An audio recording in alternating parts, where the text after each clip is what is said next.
राधे राधे दोस्तों, जय श्री कृष्णा। कैसे हैं आप सब? आई होप आप सभी अच्छे होंगे दोस्तों। देखिए, स्वागत है आपका आपके फिर से YouTube channel Shalini master classes में। ये देखिए स्टूडेंट्स, आज मैं यूपी टेट जो जुलाई में होने वाला है 2026 में पेपर 1 यानी कि ईवीएस जो न्यू सिलेबस है और न्यू पैटर्न है उस पर आधारित 30 क्वेश्चनों का जो कि वेरी इंपॉर्टेंट है उनका एक सेट लेकर आई हूँ। ये वीडियो यूपी टेट जो सी टेट की तैयारी कर रहे हैं स्टूडेंट उनके लिए बहुत ही हेल्पफुल साबित होने वाली है। चलिए शुरुआत करते हैं दोस्तों। क्वेश्चन नंबर 1, निम्नलिखित में से कौन सा युग्म सही सुमेलित नहीं है? ए ओजोन परत, stratosphere, B green house gas carbon dioxide, C bio ऊर्जा परमाणु रिएक्टर या D silent valley Kerala. Right answer बताइए दोस्तों कमेंट बॉक्स में। देखिए, इसका राइट आंसर हो जाता है ऑप्शन सी यानी कि बायोमास ऊर्जा परमाणु रिएक्टर।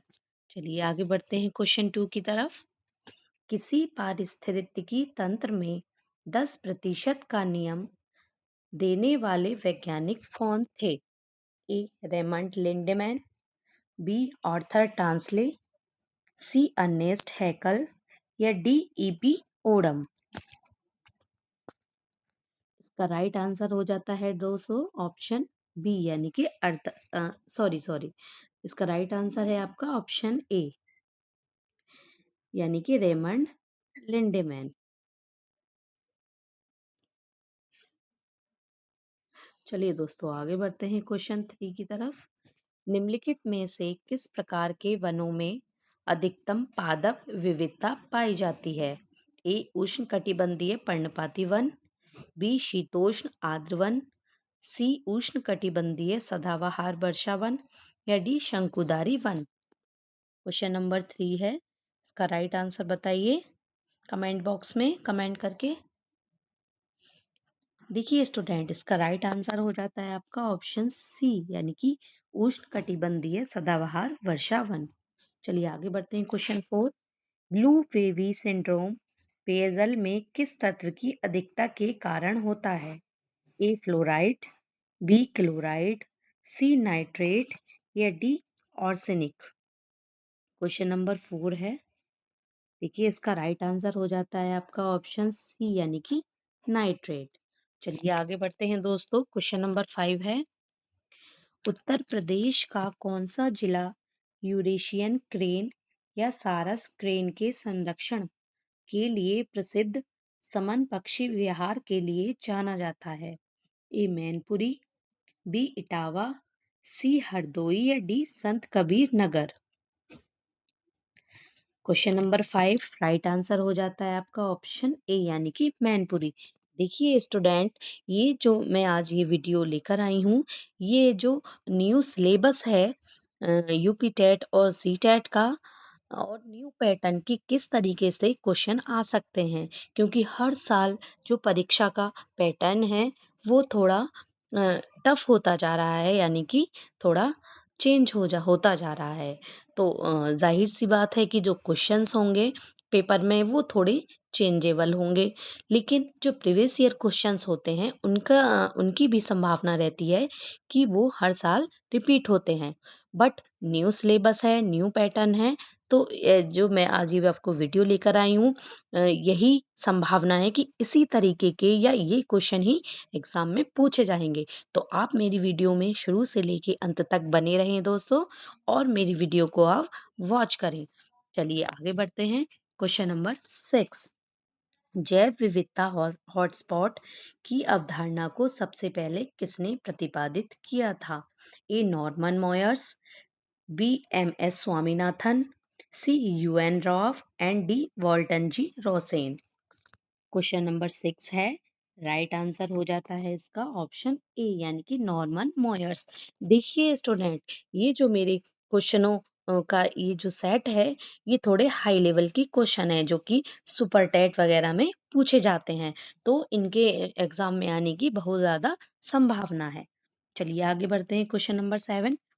निम्नलिखित में से कौन सा एक द्वितीयक प्रदूषण है, यानी कि सेकेंडरी पॉल्यूटेंट है?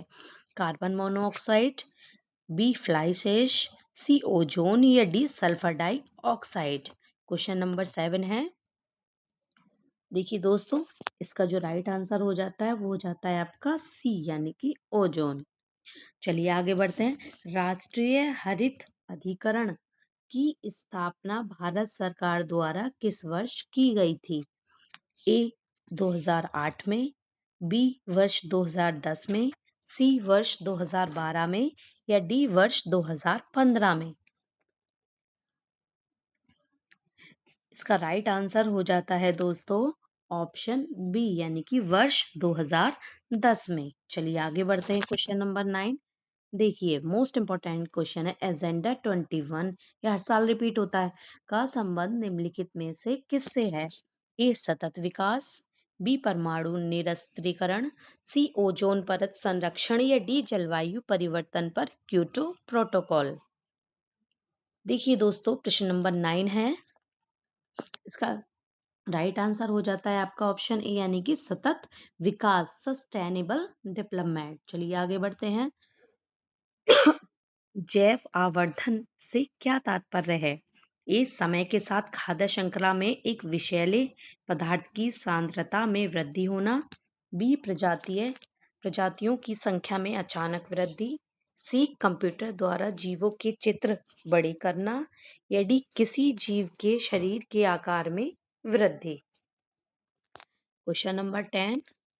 इसका राइट आंसर हो जाता है आपका ऑप्शन ए, यानी कि समय के साथ खाद्य श्रृंखला में एक विषैले पदार्थ की सांद्रता में वृद्धि होना। चलिए आगे बढ़ते हैं। Question number 11। वन्य जीव संरक्षण अधिनियम, ये भी हर साल पूछा जाता है दोस्तों। देखिए, ये क्वेश्चन भी पुटअप होता है कि वन्य जीव संरक्षण अधिनियम कब लागू हुआ था, जो कि 1972 में हुआ था।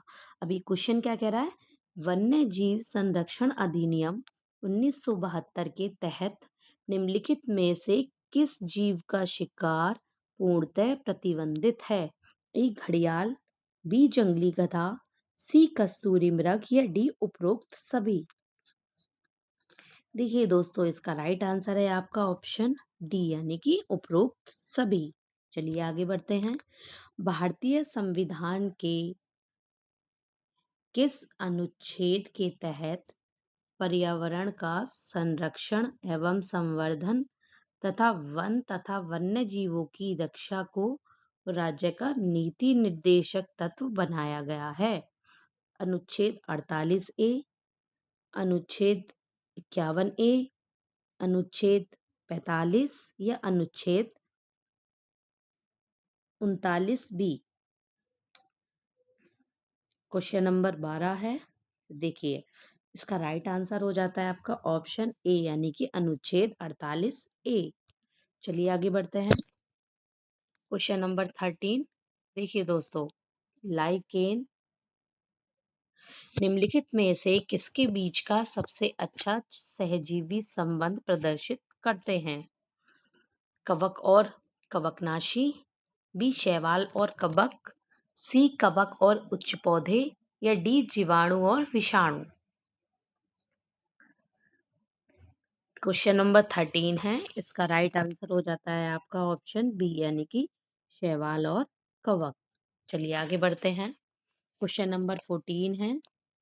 मॉन्ट्रियल प्रोटोकॉल का मुख्य उद्देश्य क्या है?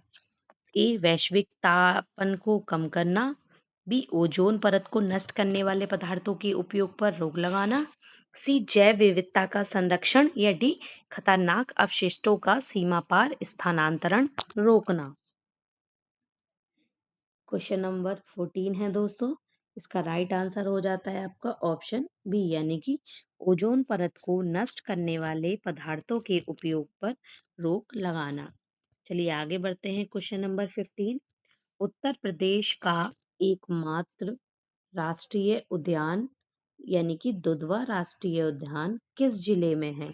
ये भी हर साल रिपीट होता है दोस्तों क्वेश्चन। क्वेश्चन नंबर 15 है, देखिए इसके ऑप्शन देखते हैं। ए पीलीभीत, बी लखीमपुर खीरी, सी बहराइच या डी चंदौली। देखिए जो दुधवा राष्ट्रीय उद्यान है वो लखीमपुर खीरी जिले में स्थित है। चलिए आगे बढ़ते हैं। क्वेश्चन नंबर 16,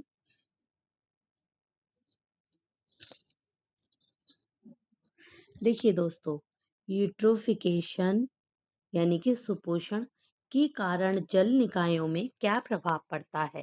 ए पानी में घुली ऑक्सीजन का स्तर बढ़ जाता है, बी पानी में घुली ऑक्सीजन का स्तर अत्यधिक घट जाता है, सी जल का तापमान अचानक गिर जाता है या डी जल में लवणता समाप्त हो जाती है। क्वेश्चन 16 है, इसका राइट आंसर है ऑप्शन बी यानी कि पानी में घुली ऑक्सीजन का स्तर अत्यधिक घट जाता है। चलिए आगे बढ़ते हैं। क्वेश्चन नंबर 17, भोपाल गैस त्रासदी जो कि 1984 में हुई थी, किस गैस के रिसाव के कारण हजारों लोगों की मृत्यु हुई थी। देखिए दोस्तों, ये क्वेश्चन में आपको ईयर भी पूछ सकता है कि भोपाल गैस त्रासदी किस वर्ष हुई थी। अब ये क्वेश्चन कह रहा है कि जो भोपाल गैस त्रासदी हुई थी वो किस गैस के रिसाव से के कारण हुई थी। A methyl isocyanate, B potassium cyanide, C sodium isothiocyanide या D ethyl mercaptan. Question number 17 है, इसका राइट आंसर है ऑप्शन ए यानी कि मिथाइल आइसोसाइनेट। देखिए क्वेश्चन 18, पारिस्थितिक पदचाप के माप की इकाई क्या है। ए भूमंडलीय हेक्टेयर, बी क्यूबिक टन, सी गैलन प्रति व्यक्ति या डी नैनोमीटर। क्वेश्चन नंबर 18 है, इसका राइट आंसर हो जाता है आपका ऑप्शन ए यानी कि भूमंडलीय हेक्टेयर। चलिए आगे बढ़ते हैं।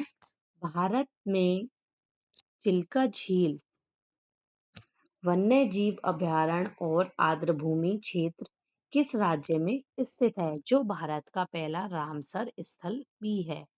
ए पश्चिम बंगाल, बी उड़ीसा, सी आंध्र प्रदेश, डी तमिलनाडु। बताइए दोस्तों कमेंट करके, वेरी इंपॉर्टेंट क्वेश्चन है। चिल्का झील किस राज्य में स्थित है। देखिए दोस्तों, इसका राइट आंसर हो जाता है ऑप्शन बी यानी कि उड़ीसा। देखिए आप इस तरीके से भी इसको ट्रिक करके याद कर सकते हैं कि जो चिल्का है, जो चिलकना होता है वो उड़ जाता है हवा के साथ, क्योंकि वो हल्का होता है तो वो उड़ जाता है। तो चिल्का झील उड़ीसा में। चलिए आगे बढ़ते हैं। पारिस्थितिक पिरामिड की अवधारणा सबसे पहले किसने प्रस्तुत की थी। A Charles Elton, B Raymond Lindeman, C Eugene Odum या D Joseph Fourier.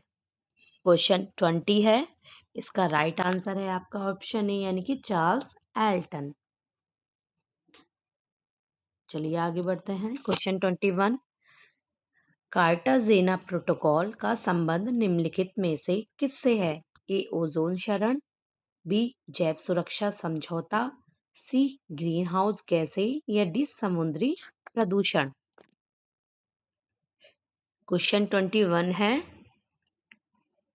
Right answer हो जाता है दोस्तों ऑप्शन बी यानी कि जैव सुरक्षा समझौता। चलिए आगे बढ़ते हैं। क्वेश्चन 22, निम्नलिखित में से कौन सी प्रक्रिया वायुमंडल से कार्बन डाइऑक्साइड को हटाने में मदद करती है। ए श्वसन, बी प्रकाश संश्लेषण, सी जीवाश्म ईंधन का जलना या डी वनों की कटाई। कमेंट बॉक्स में बताइए दोस्तों कौन सा आंसर सही होगा। देखिए इसका राइट आंसर होगा ऑप्शन बी यानी कि प्रकाश संश्लेषण यानी कि फोटोसिंथेसिस। चलिए आगे बढ़ते हैं। क्वेश्चन 23, फ्लाई ऐश प्रदूषण किसके कारण होता है। ए तेल शोधन कारखाने, बी कोयला आधारित ताप विद्युत संयंत्र, सी खनन उद्योग या डी चमड़ा उद्योग। प्रश्न है 23, राइट आंसर होगा इसका ऑप्शन बी यानी कि कोयला आधारित ताप विद्युत संयंत्र। चलिए आगे बढ़ते हैं। क्वेश्चन 24, भारत के किस राज्य में भितरकनिका मैंग्रोव स्थित है, जो लुप्त प्राय खारे पानी के मगरमच्छों के लिए प्रसिद्ध है? ए पश्चिम बंगाल, बी गुजरात, सी उड़ीसा या डी केरल? बताइए दोस्तों। क्वेश्चन नंबर 24 राइट आंसर हो जाता है आपका सी उड़ीसा। चलिए आगे बढ़ते हैं क्वेश्चन 25 पर। केंद्रीय प्रदूषण नियंत्रण बोर्ड के अनुसार रिहायशी इलाकों के लिए दिन के समय ध्वनि का मानक स्तर निर्धारित है? ए 45 डेसिबल, बी 55 डेसिबल, सी 65 डेसिबल या डी 75 डेसिबल? क्वेश्चन 25 है, देखिए केंद्रीय प्रदूषण नियंत्रण बोर्ड के अनुसार जो रिहायशी इलाके हैं उनके लिए दिन के समय में ध्वनि का जो मानक स्तर है वो हो जाता है आपका ऑप्शन बी यानी कि 55 डेसिबल। चलिए आगे बढ़ते हैं क्वेश्चन 26। विश्व पर्यावरण दिवस 2025 या 2026 की प्राथमिकताओं के संदर्भ में प्लास्टिक प्रदूषण को समाप्त करना किस वैश्विक अभियान का हिस्सा है? A beat plastic pollution, B green earth mission, C sustainable consumption या डी गो ब्लू कैंपेन? देखिए तो रिसेंट का ही क्वेश्चन है दोस्तों, करंट का क्वेश्चन है। क्वेश्चन नंबर 26 राइट आंसर है आपका ऑप्शन ए यानी कि बीट प्लास्टिक पॉल्यूशन। चलिए आगे बढ़ते हैं नेक्स्ट क्वेश्चन। जैव विविधता अधिनियम एक्ट भारत में किस वर्ष पारित किया गया था? ध्यान से सुनिएगा दोस्तों। जैव विविधता अधिनियम भारत में किस वर्ष पारित किया गया था? वर्ष 1992 में, बी वर्ष 2000 में, सी वर्ष 2002 में या डी वर्ष 2006 में? क्वेश्चन 27 है, राइट आंसर हो जाता है इसका ऑप्शन सी यानी कि वर्ष 2002 में। चलिए आगे बढ़ते हैं क्वेश्चन 28। पारिस्थितिक तंत्र में ऊर्जा का मुख्य पिरामिड हमेशा कैसा होता है? ए हमेशा सीधा, बी हमेशा उल्टा, सी कभी सीधा तो कभी उल्टा, डी सिंपटल के आकार का?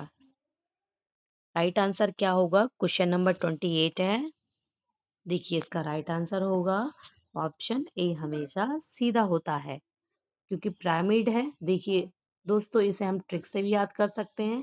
पारिस्थितिक तंत्र में ऊर्जा का पिरामिड, जो पिरामिड होता है उसकी आकृति थोड़ी ऐसी होती है यानी कि कोन टाइप में, लेकिन सीधी होती है ना, इसीलिए ये हमेशा सीधा होता है।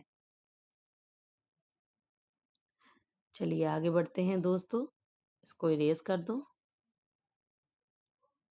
चलिए क्वेश्चन नंबर 29। अम्लीय वर्षा एसिड रेन मुख्य रूप से वायुमंडल में किन गैसों की सांद्रता बढ़ने के कारण होती है?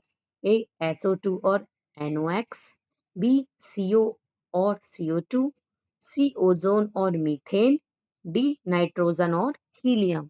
क्वेश्चन 29 है, इसका राइट आंसर हो जाता है आपका ऑप्शन ए यानी कि SO2 और NOx। चलिए आगे बढ़ते हैं। इस वीडियो का सबसे मोस्ट इम्पोर्टेंट क्वेश्चन है और लास्ट क्वेश्चन है। उत्तर प्रदेश के किस वन्यजीव अभयारण्य को कछुआ संरक्षण के लिए विशेष रूप से जाना जाता है और जो गंगा नदी के हिस्से में स्थित है? ए कार्तिनिया घाट वन्यजीव अभयारण्य, बी कछुआ वन्यजीव अभयारण्य बनारसी, सी महावीर स्वामी अभयारण्य या डी चंबल वन्यजीव अभयारण्य? राइट आंसर क्या होगा दोस्तों? क्वेश्चन नंबर 30 है,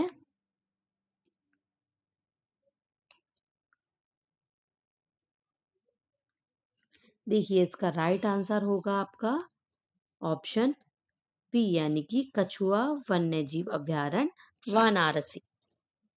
आई होप स्टूडेंट आपको जो मैंने आज आपको पढ़ाया है, ये वीडियो मैंने आपके लिए प्रोवाइड कराई है, आपको अच्छी लगी होगी। अगर आपको मेरी वीडियो पसंद आती आई है तो आप मेरी वीडियो को लाइक करें, मेरे चैनल को सब्सक्राइब करें और ज़्यादा से ज़्यादा शेयर करें अपने भाइयों को, अपने बहनों को, और जो आपके फ्रेंड्स हैं जो तैयारी कर रहे हैं टीचिंग एग्जाम की, चाहे वो यूपी टेट है या सी टेट है या सुपर टेट है, उन सभी के लिए मेरी वीडियो बहुत ही यूज़फुल साबित होने वाली है। देखिए दोस्तों, मैं मेहनत करती हूँ, जैसे आप पढ़ाई करके मेहनत करते हैं, इसी तरीके से मैं मेहनत करके आपके लिए वीडियो प्रोवाइड कराती हूँ। चुन चुन के जगह जगह से क्वेश्चंस आपके लिए प्रोवाइड कराती हूँ।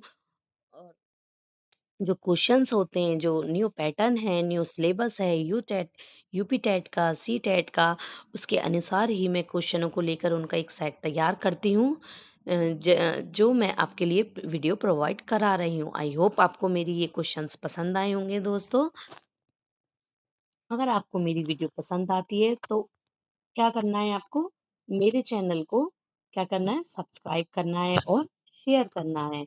आपकी तैयारी के लिए all the best, good luck, और थैंक यू स्टूडेंट।